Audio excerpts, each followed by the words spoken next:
80% ya wanawake wa Zanzibar wamejikita katika kilimo cha zao la mwani.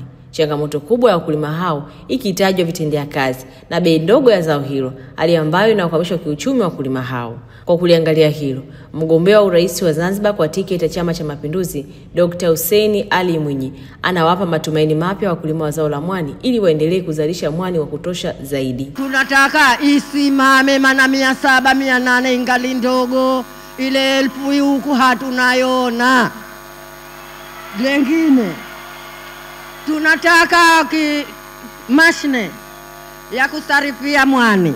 Sasa hivi serikali imetoa fedha ili tuje kununua mwani ambao uko bado majumbani. Tutatoa bei nzuri ya shilingi 1000, sio ile 700 na 500 zinazotolewa na wanunuzi wengine.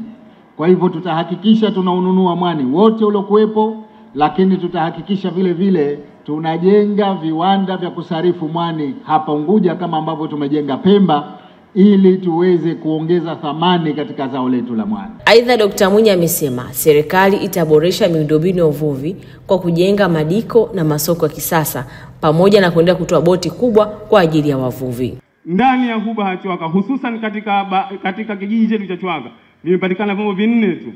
Vyombo ambavyo vimeshindwa, havina hata dhana za uvuvi baada ya boti pamoja na mashine yake. Kwa hivyo tunakuomba Mheshimiwa Rais, katika hili utuwezeshe. Ahadi yangu ni kwamba tutaendeleza kutoa boti za kisasa na zana zake, ikiwemo zile mashine za kutafutia samaki wanaita fish finder. Miongoni mwa makundi ambayo mgombea huyo amekutana nayo leo hii ni kundi la wakulima bonde la Mpunga, kundi la wakulima wa mwani na kundi la wavuvi, akiwaahidi neema nyingi katika maeneo yao. Kutoka Unguja, Mtumwa Saidi, Azam News.